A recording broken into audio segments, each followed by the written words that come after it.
Well, I call them dragon scales because it sounds way better than fish scales, you know, because nobody wants a vehicle covered in fish scales.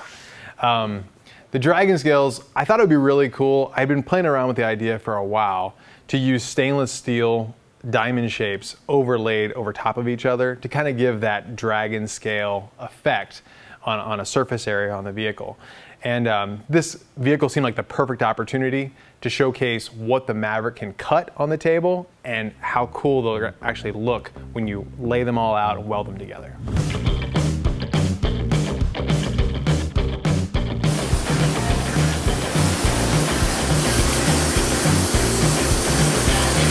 I thought it would be kind of cool. I wasn't sure if it was going to work or not. I hadn't seen anybody else do it. I've seen some artists actually make sculptures of birds, right? And then they actually make the feathers overlay each other, and they would hand make each individual one. So I really don't have the time to hand make each individual scale, but the Maverick CNC, I was able to design a strip of stainless steel that is cut into diamond shapes, linking them all together, giving me a nice little spot where I could do some tack welds and put those on one layer at a time, overlapping them, giving us that fine, detailed serpent-style scales we were looking for.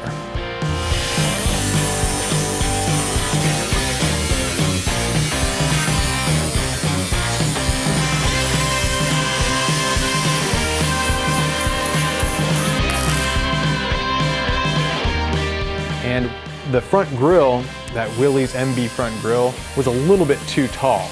Once we saw it in position, it actually hung down and kind of covered our front axle a little bit. So we went ahead and cut about 4 inches out of the center of that grille and shortened it down, which kind of gives us the right look and stance for this old flat fender hot rod.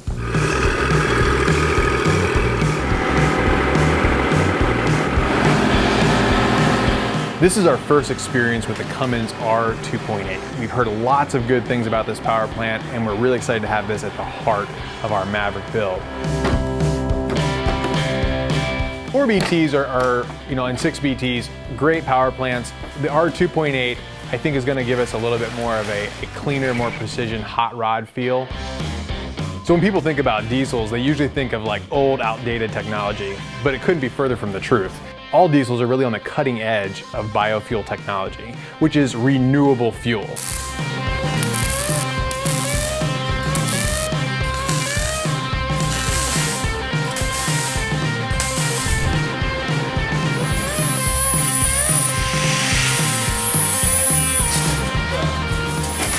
For me, the Cummins has always been the go-to engine in a lot of our projects.